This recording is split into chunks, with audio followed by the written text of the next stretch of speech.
নির্বাচনে আমার সামনে বসে আছে 18টা মেম্বার। গর্ববোধ করি যে 18টা মেম্বারকে শত প্রলোভন দিয়েও কিনে নেওয়া যায়নি, কিন্তু অন্য দলদের কিনে নেওয়া গেছে। অশোকনগরের গ্রাম অঞ্চল এখন আইএসএফ এর দখলে, দুর্গ ঘাঁটি। একটু দায়িত্ব নিয়ে আমি বলতে পারি কি পারি না বলুন? তার প্রমাণ 3 দিন ধরে পদব্রজে হেঁটে আমরা প্রমাণ করে দিয়েছি। শহরের মানুষ, ভালো মানুষ, শিক্ষিত মানুষ, তারা ভোট কারবারি নন। তারা জানেন কখন কাদের জয়া করতে হবে, আনতে হবে, কি করতে হবে। এটা ভোটের মিটিং নয়, এটা অধিকার আদায়ের মিটিং। সেই অধিকার আদায় করবার জন্য আইএসএফ পথে নেমেছে, নওশাদ সিদ্দিকী ভাইজান পথে নেমেছেন। সুতরাং এই অধিকার আন্দোলন আজকেই এখানে শেষ হয়ে যাবে না। এরপরে আপনারা জানবেন যে আরো দুর্বার আন্দোলন করে তুলব।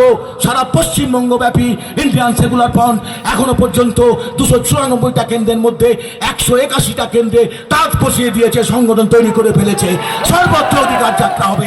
আমি রাজ্যের ভাইস প্রেসিডেন্ট হিসাবে দাবি করলাম, চেয়ারম্যানকে সামনে রেখে বললাম, আপনার তৈরি থাকুন, গরিব খেটে খাওয়া মানুষের পাশে থাকবেন, তার বিপদে থাকবেন, মানুষকে সম্মান করতে শিখবেন।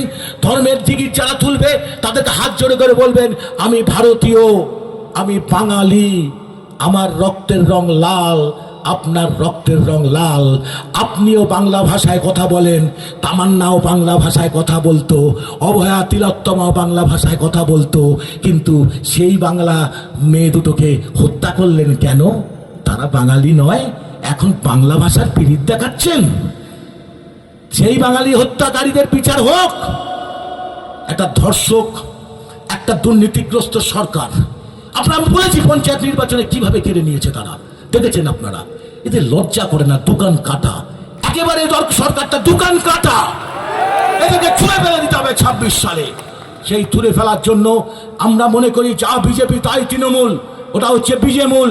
এই দুটো শক্তিকে পরাস্ত করার জন্য যে কোনো ব্যক্তি, মানুষ, দল সবাইকে কোমর বেঁধে একসাথে নামতে হবে।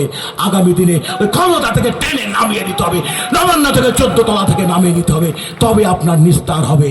এই কথা বলে আপনাদের সবাইকে এই 3 দিন আমার সাথে সাথ দেওয়ার জন্য, পায়ে হেঁটে পদযাত্রা করবার জন্য আমি পার্টির জেলা প্রেসিডেন্ট হয়ে, রাজ্যের সহসভাপতি হিসাবে চেয়ারম্যান বলবেন, সবাইকে আমি সংগ্রামী অভিনন্দন জানাই।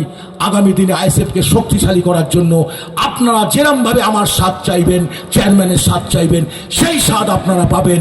এই কথাটুকু বলে সবাইকে সংগ্রামী অভিনন্দন জানিয়ে আমার বক্তব্য শেষ করছি। ইনকলাব জিন্দাবাদ, আইএসএফ জিন্দাবাদ, নওশাদ সিদ্দিকী ভাইজান জিন্দাবাদ।